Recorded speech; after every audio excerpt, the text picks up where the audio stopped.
I'd like to call the caucus meeting of May 18th, 2021 to order at 7:51 p.m. Present are council members Brassard, Williamson, Schuman, Limpert, Heeman, Glassburn, and Kelly. The mayor, law director, finance director, planning and development director, human resources director, and our guests this evening. Before we begin with our agenda for tonight, are there any additions or corrections to the caucus meeting minutes of May 5th, 2021? Seeing none.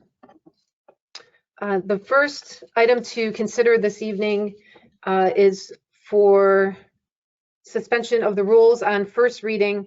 It is Resolution 2021-37, resolution authorizing the mayor to accept the donation of cabinetry equipment from Home Depot. And Mayor. Yes, Madam President, this is a donation from Home Depot. The range was recently painted per an Eagle Scout project, and the cabinets are extremely old, and Home Depot had offered to provide cabinets for free, and basically what's in the cabinets are ear protection, eye protection, gun cleaning products, and targets, and just a donation. And that concludes my report, Madam President. Thank you. Are there any questions from council regarding Resolution 37? Councilwoman Heeman. Thank you, Madam Chair. My question is, did Home Depot come to us or did someone go to them? How did Home Depot generously provide these to us, which is great, by the way, but I'm interested in the generation of that donation. Madam President, if I could, I'm not 100% sure, but I think it was maybe they bought the paint from Home Depot for the Eagle Scout project, and that's how Home Depot got involved, and they offered to provide us cabinets. Could you verify that, please, Madam Chair? May I? I'm sorry, Councilwoman. Yeah, my follow-up question is, can we have the verification of that, Mayor, of how that came about and by who was the party that initiated that? I can do that for you. Specifically, right? That, you know, that the manager at Home Depot or that the folks from the Eagles group said, oh, hey, how about this? And who were those folks? Okay. Madam President, I could, yeah, I'll absolutely get that to you. Thank you. Any other questions? Any objection to suspension? Okay, seeing none. The next item to discuss this evening is also on first reading, Resolution 2021-38. I'm sorry, 2021-39, a resolution establishing a policy to allow for temporary places of business in the city of North Olmsted. And Director Lieber. Thank you, Madam President. We're looking to work with our commercial property owners on some creative ways that they can increase traffic at their properties as we climb out of the aftermath of the pandemic. I was reached out to by Kristen Jansen with Great Northern Mall. She's the general manager there. She's with us tonight here on screen, and also her marketing team to share some ideas of temporary kind of pop-up businesses that they were considering for the summer in particular. One in particular that they had mentioned to me was Fresh Fork would like to have a distribution site both for patrons and also for some limited retail sales. But as council might be familiar, in 2018, we had changed some ordinances that would not allow temporary places of business that didn't have a permanent lease inside of a building. And we did this to protect our local businesses from kind of pop-up businesses that might show up at certain times of the year around the holidays and detract from our bricks and mortar businesses. But times are a little bit different, and we're open to creative strategies. So we put together the attached to the ordinance set of guidelines and regulations that we could implement on a short-term basis to allow properties like Great Northern to entice these small pop-up type businesses for short periods of time to bring more patrons to the property and shop at those locations. So I know that was circulated to council ahead of the meeting, and it's certainly something that we can either continue after the end of the year, or if it's not working out, we can discontinue and just make sure we keep our eye on what's happening in our retail climate in North Olmsted and take those actions that are best for our businesses. So I'd appreciate council's consideration of this on suspension, as some of these summer short-term events would be happening soon. And so that would enable the Fresh Fork, for example, to get going as soon as the month of June, if this were to be passed. So thank you for your consideration, and happy to answer any questions you might have, or Kristen certainly is welcome to answer any as well. Thank you. Council, any questions? Councilwoman Heeman and then Councilman Glassburn. Thank you, Madam Chair. Kristen, welcome. And I'm happy, very happy to assist with anything that we can do over at the mall. And I'm wondering if Director Lieber has shared with you my indoor dining legislation, which gave permission for expanded indoor dining space for some of the restaurants that are currently occupied in your mall. I would hope that that is shared with you. And then as we pass this, and hopefully we'll have more things for you. Thank you. Can you hear me? Can you hear me? Yes. Okay, thank you. So, Director, will you, do you want to explain that legislation briefly, or send that along to Ms. Jansen, and perhaps we can talk with her about that piece as well, because it might also help in addition to the current piece in front of us. Happy to.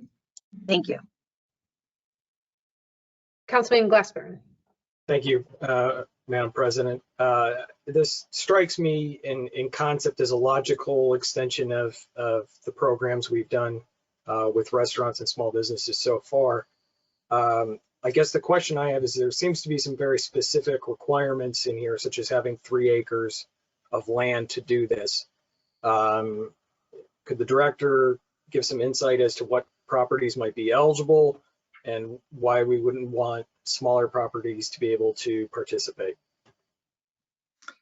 Thank you.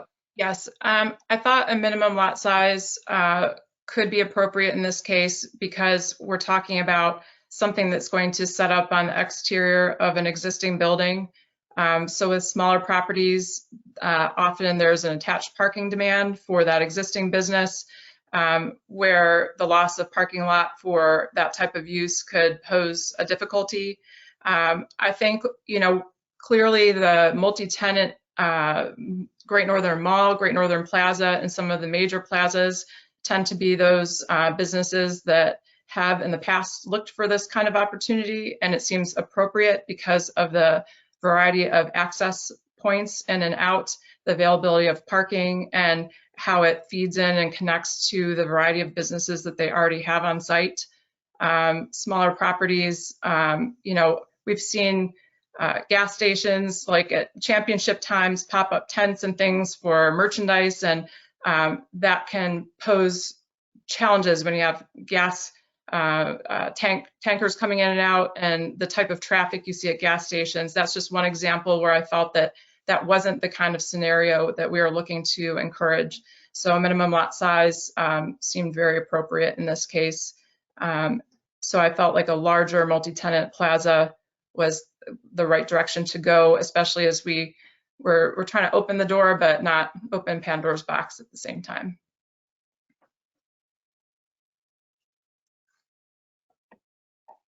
Councilman Lippert.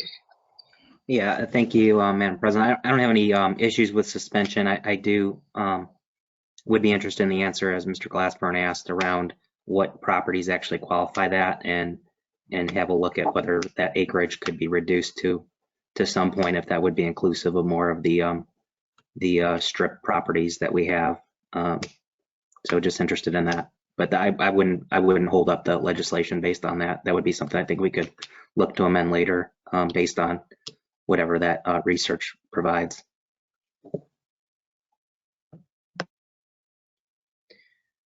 Any objection to suspension? Oh, I'm sorry, Councilman Glassburn. Thank you, Madam President. Sorry to hold us up briefly here. I further just wanted to understand, there's a requirement for application. Who are the applicants applying to, and how will we let, obviously Great Northern knows about this opportunity, but how will we be letting the other qualified entities, whatever they are, know that this is an opportunity for them? We're using an application to the councilman's question that we already have in existence. Our zoning application will be used rather than create a new form. Because the policy requires zoning conformance, that seemed the cleanest way and easiest way is just to use a form that our property owners are already used to. We can certainly reach out to those property owners that would qualify due to size. We can use all of our regular channels of social media and website and news media, et cetera, to let folks know. We do have, relationships with many of the bigger property owners that in the past have requested this type of temporary event area or pop-up event, that we can get the word out to them as well.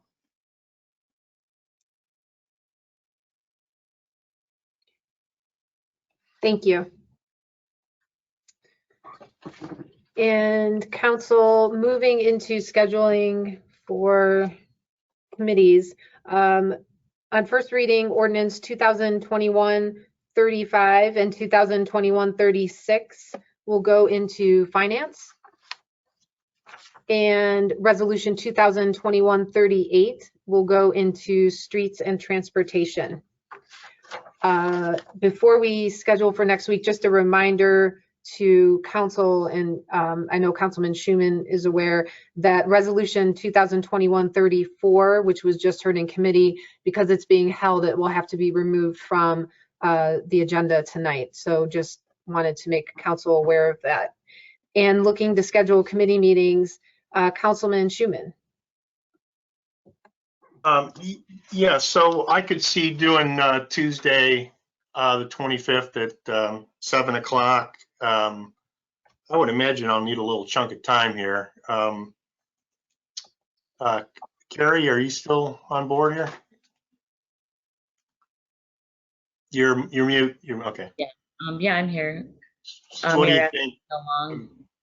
I mean, I think that creating the fund is probably going to take two minutes. Right.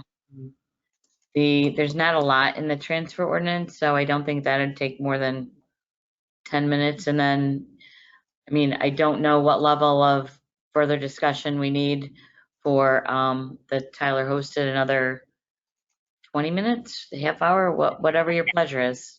Okay, well, let's go ahead and call it 45 minutes then, just to cover ourselves, and we can make sure we get everything done. So 7 to 7:45.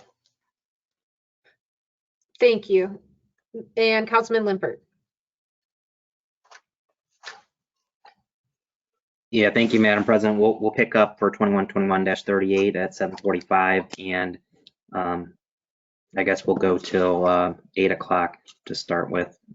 Is there anything that follows me? No, Councilman. All right, then we'll go 7:45 to 8:15 and hopefully wrap up early. I think this is just with the Elm follow-up on bids, but Ms. Lieber, you can chime in. We probably have more questions than usual, so thanks. Thank you. If there is nothing else, we will move into